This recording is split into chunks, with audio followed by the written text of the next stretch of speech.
The silence of the Caribbean dawn was shattered by the deafening roar of a U.S. military helicopter's rotor blades. Headlights cut through the darkness, chasing a drug boat attempting to escape at full speed through the choppy waters. The tension was palpable, every second an eternity, as U.S. forces closed in, determined not to let the vessel get away. 3 vessels, which the United States claimed were linked to Venezuelan drug trafficking, were sunk by American forces.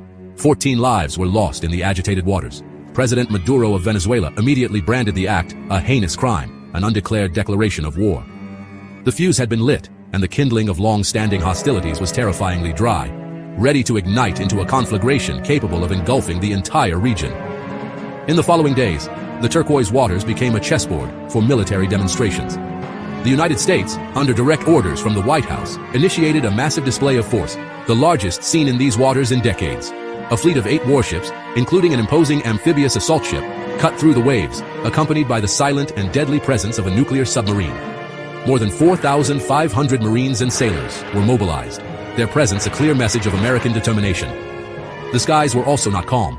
Advanced P-8 Poseidon surveillance aircraft crossed the airspace, and a squadron of 10 F-35 fighter jets, the pinnacle of modern aviation, landed in Puerto Rico, their engines whispering readiness, a promise of overwhelming power just minutes from the Venezuelan coast. Venezuela, in turn, refused to be intimidated, or at least projected an image of defiant strength. President Maduro announced the Caribe Soberano 200 military exercises, a direct response to the American maneuvers. The strategic island of La Orchila, just 110 miles from the mainland, became the stage for this demonstration. Official reports spoke of over 2,500 soldiers mobilized, although Maduro's rhetoric inflated the number to 25,000 soldiers, and millions of militiamen spread across hundreds of battlefronts. 12 Venezuelan warships patrolled territorial waters, while 22 aircraft, including their coveted Russian fighters, roared through the skies in a desperate attempt to assert sovereignty in the face of a menacing shadow. This simultaneous display of military might created a suffocating atmosphere of impending conflict. Every diplomatic channel seemed to crackle with static and accusations. Washington offered a staggering $50 million bounty for Maduro's capture, painting him as a drug kingpin. Caracas responded by accusing the United States of fabricating a pretext for invasion, a classic imperialist move in pursuit of its vast oil reserves. International observers held their breath, watching the two nations dangerously approach a confrontation. The question was no longer whether there would be an attack, but when and in what form it would happen. The world was on a knife edge, staring into the abyss of a war that seemed, at once, inevitable and unthinkable. Faced with the specter of American military might, Venezuela erected its own shield, a collection of equipment acquired primarily from its allies in Moscow.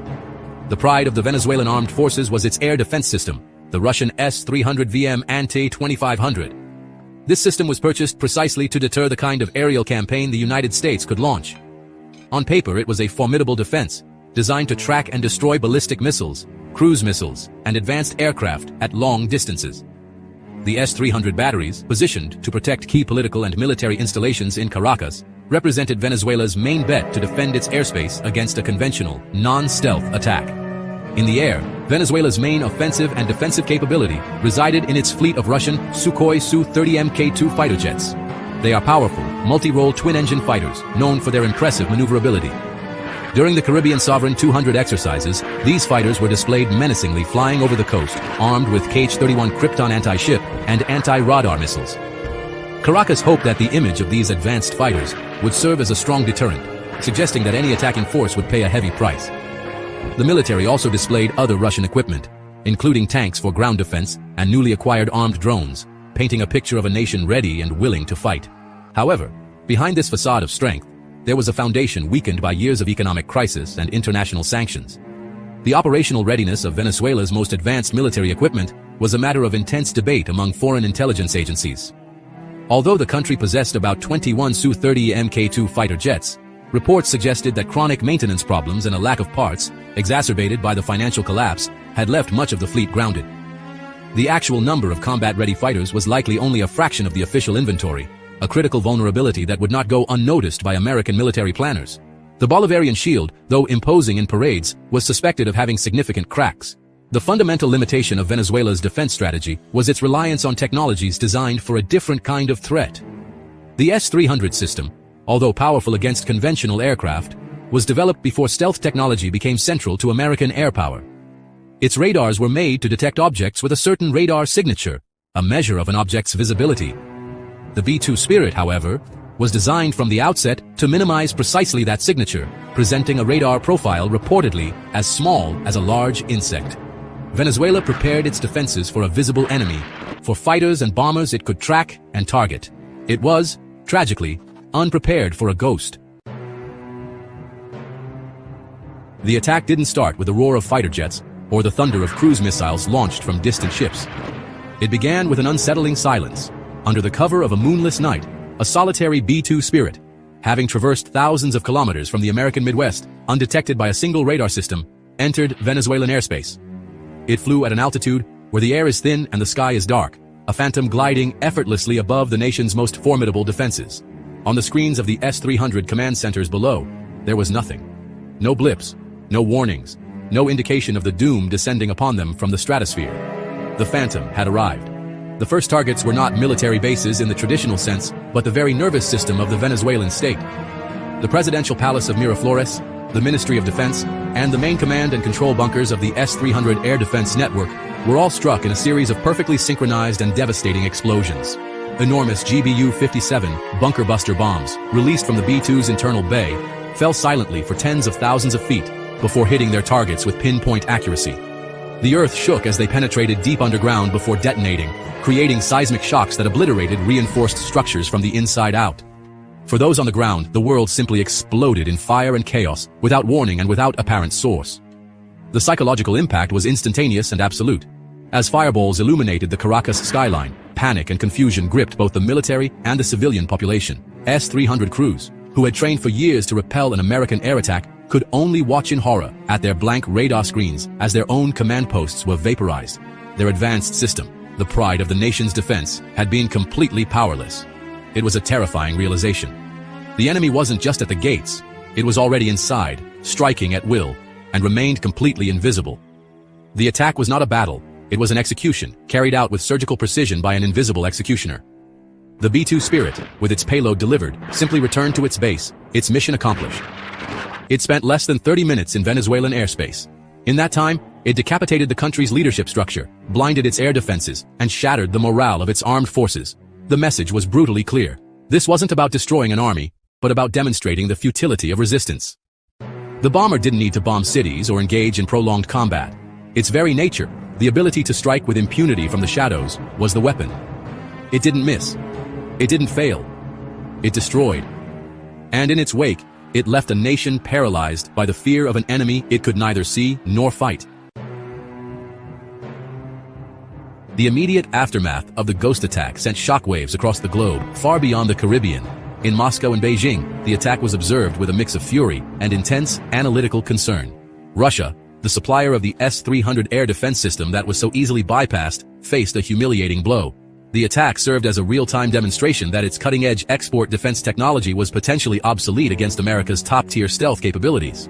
The Kremlin issued a furious condemnation, calling the attack an act of barbaric international aggression. But the military implications were clear. Their client's shield had been shattered, raising uncomfortable questions about the security of their own airspace and the effectiveness of their global military posture. China, a nation rapidly building its own military and anti-access area denial capabilities to counter U.S. power in the Pacific, watched with chilling focus. The Venezuelan scenario was a terrifying case study. They too relied on sophisticated radar and missile systems to create a protective bubble around their territory. The ease with which the B-2 penetrated and neutralized a similar, albeit less dense network, was a harsh warning. Chinese state media denounced American hegemony, while behind closed doors, military planners and engineers were forced to reevaluate their defensive doctrines. How do you defend against an invisible enemy that can strike at the heart of your command structure before you even know you're at war? In Latin America, the reaction was a complex tapestry of fear, condemnation, and quiet apprehension. Left-leaning governments allied with Caracas, such as Cuba and Bolivia, vehemently denounced the attack as a return to the darkest days of U.S. interventionism in the hemisphere. They called for emergency sessions of the United Nations and regional bodies. However, other nations in the region, particularly those with governments more aligned with Washington, responded with subdued calls for de-escalation. Privately, the message was received loud and clear. The attack fundamentally altered the power calculus in the continent, demonstrating that challenging the United States carried a swift and devastating price. No nation in the hemisphere could realistically defend itself against such an attack. Global institutions were paralyzed. The United Nations Security Council convened an emergency session, but it quickly devolved into a predictable stalemate. The U.S., exercising its veto power, blocked any condemning resolution, citing its right to act against threats of narcotics trafficking and regional instability. Its allies, including the United Kingdom, which had its own naval assets in the region, offered cautious diplomatic support for swift and decisive action that minimized collateral damage. The world was divided, but the military reality was undeniable. The United States had demonstrated that, in an age of high-tech warfare, international law and diplomatic condemnation were flimsy shields against a determined superpower. The deepest impact of the B-2's attack wasn't the physical destruction, but the profound psychological wound it inflicted upon the Venezuelan nation. The attack brought a new kind of terror, the fear of an invisible enemy.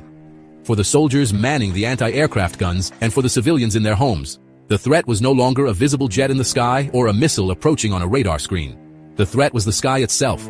Every moment of silence was filled with dread, the terrifying possibility that a bomb might already be falling, dropped by a phantom they would never see. This pervasive, invisible fear is a far more potent weapon than any explosive. It erodes morale, shatters discipline, and turns a united populace into a collection of terrified individuals. For the Venezuelan military, the psychological collapse was swift. Soldiers who were trained to fight and die for their homeland now faced an enemy they couldn't engage. Their training, their equipment, their courage, it all became useless. The pilots of the Su-30 Mk2s, once the embodiment of national pride, were grounded, not by official order, but by the sheer futility of their mission. How could they scramble to intercept an enemy that appeared on no instruments? The crews of the remaining S-300 batteries knew their systems were useless. This sense of helplessness is the ultimate tool of psychological warfare, breeding a silent, creeping despair that is more effective than any frontal assault.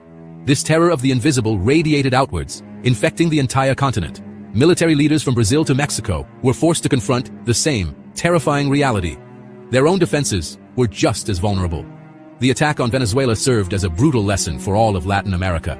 The traditional symbols of military might, tanks, fighter jets, and warships, seemed almost archaic in the face of an enemy that operated on a different dimension of warfare. The strategic balance of the hemisphere wasn't just shifted, it was utterly upended. The United States no longer needed to send ground troops or engage in costly occupations to impose its will. It could cripple a nation from 50,000 feet, without risk and without warning.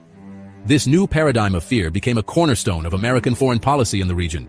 The B-2 didn't need to fly again. Its shadow was enough. The memory of the silent strike on Caracas would linger for generations, a ghost story told in military academies and presidential palaces across the continent. It was a demonstration that disobedience would be met not with a battle, but with annihilation. The fear was not of defeat, but of being wiped out by an invisible force, a technological god against which there was no defense. This psychological dominance was the true victory, a conquest of the mind that was more complete than any physical occupation.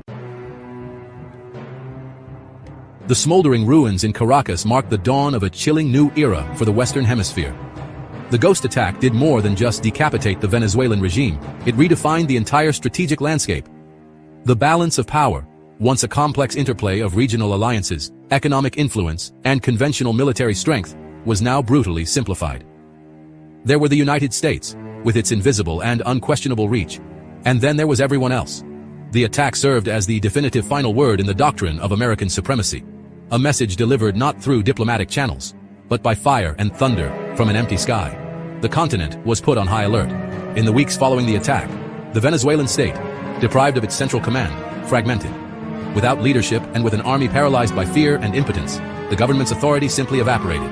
This power vacuum did not lead to the swift democratic transition Washington might have hoped for, but to a chaotic scramble for control among the remaining military factions, militias, and opportunistic political players. The United States proved it could dismantle a state with ease, but the subsequent chaos demonstrated the immense difficulty of putting the pieces back together.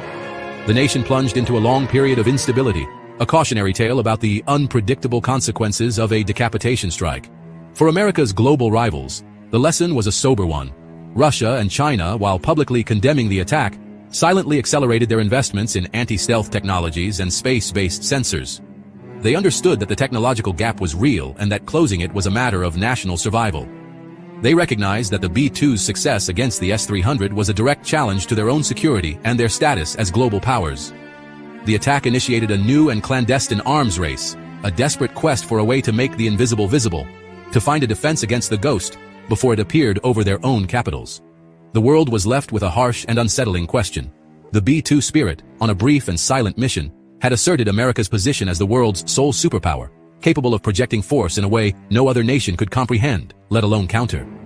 The attack was a demonstration that international norms, alliances, and sovereign defenses could be rendered irrelevant by a sufficient technological advantage. The message echoed from the ruins of Caracas to the corridors of power in every capital worldwide, a testament to a new and terrifying form of power. In this new world order, forged by a silent bomber in the Caribbean night, would anyone truly dare to challenge the United States again?